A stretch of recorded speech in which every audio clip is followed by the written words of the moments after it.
Bien, y se encuentra en nuestros estudios hasta ahora el doctor Aldo Lamas, director regional de salud del Callao, ante el incremento de casos de influenza H1N1 en países como México, Canadá, Estados Unidos. El MINSA ha mandado una alerta y queríamos saber las medidas que va a tomar el primer puerto ante esta alerta del Ministerio de Salud. Gracias por estar con nosotros en Primero a las 12. Muchas gracias por la invitación. ¿Cuáles son las primeras medidas que se están tomando en el Callao? Ya, lo primero que quiero decirles es que este virus del 2009 ya circula en el Perú y todos los años lo vamos a tener. Y es probable que existan brotes cuando exista baja de temperatura. Estamos hablando del mes de junio. Entonces, ¿qué tenemos que hacer? El gobierno regional del Callao, justo es médico, el doctor Moreno, su presidente, ya ha coordinado con nosotros. Y como quiera de que en el Callao está pues el primer puerto y aeropuerto principal, ya tomamos varias medidas. En primer lugar, la medida de prevención. Tres cosas. En primer lugar,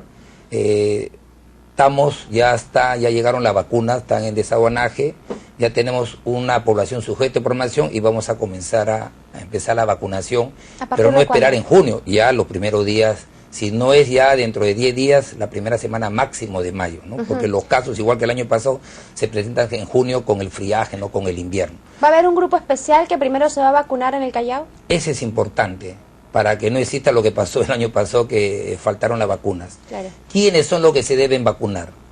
No toda la población del Callao, porque si el H1N1 contagia a una persona saludable, joven, probablemente sea una gripe más.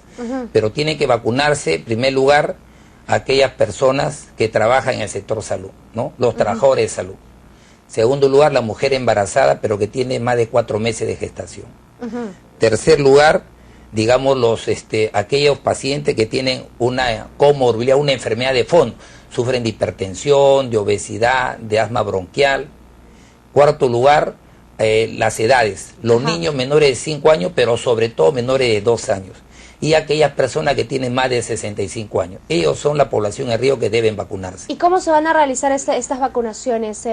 ¿La gente se va a tener que acercar a un centro de salud o se va a hacer una campaña, digamos, para poder vacunar a la mayor gente posible? Se va a lanzar la campaña de las Américas que se hace en abril por la Semana Santa, se va a hacer la primera semana de mayo, ahí empieza la vacunación y después se extiende.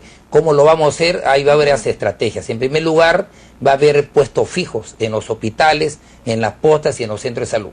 Segundo lugar, va a haber una estrategia de barrio, vamos a ir cada vez casa por casa. Tercer lugar, va a haber también puestos itinerantes, ¿no? En el mercado, en algunos lugares donde exista, digamos, mayor población que se junta, ahí vamos a poner puestos de vacunación. ¿Esta campaña va a ser gratuita, la vacunación de la influenza? Sí, la vacunación de la influenza es gratuita y se realiza una vez al año. Y en este caso, por ejemplo, los hospitales del Callao han estipulado algún tipo de sector especial para las personas que se contagien con la influenza. ¿Se ha tomado en cuenta ese tipo de medida también? Sí, para aclarar que lo que se nos ha enviado por rectoría del MINSA no es una alarma, sino una alerta sanitaria.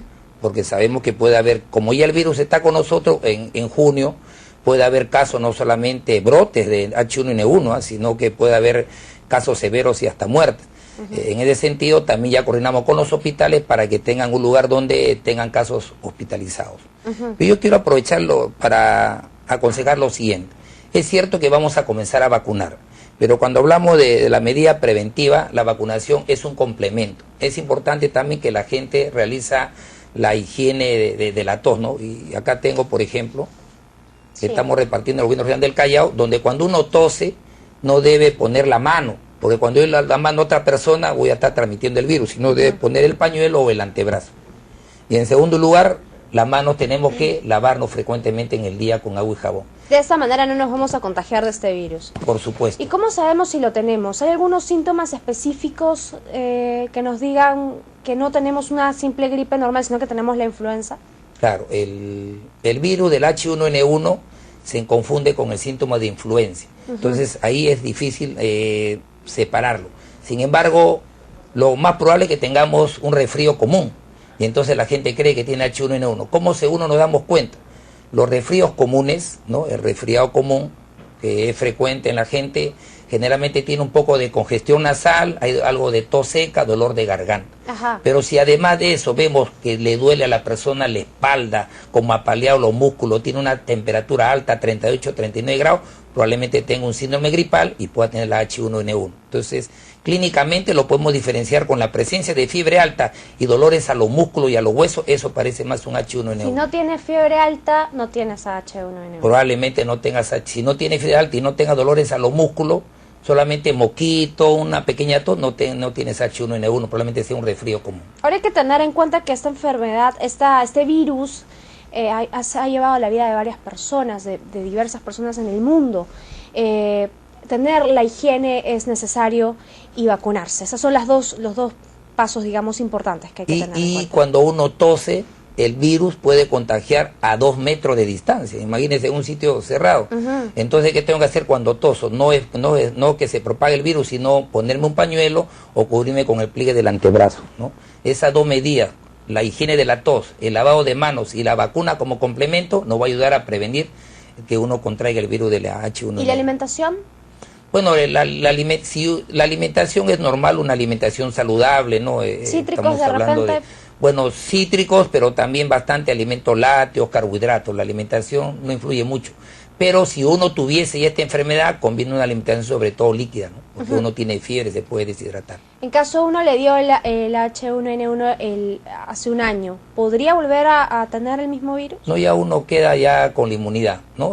Cada vez la población susceptible es menos, porque cada año tenemos población que sufre de este problema. En el Callao hemos tenido, 2013 que ya acabó, hemos tenido 62 casos, o sea, de más o menos 240 infecciones respiratorias graves, que puede ser neumonía.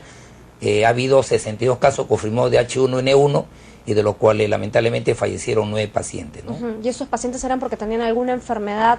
Todas, ese es importante, todos los 9 pacientes, el 100% de pacientes tenían alguna enfermedad de fondo, tenían cirrosis, eran hipertensos, tenían anemia severa, tenían obesidad. Pero si un paciente probablemente no tenga una enfermedad de fondo, probablemente responde y se defienda mejor, ¿no? Ahora, ustedes están entregando estos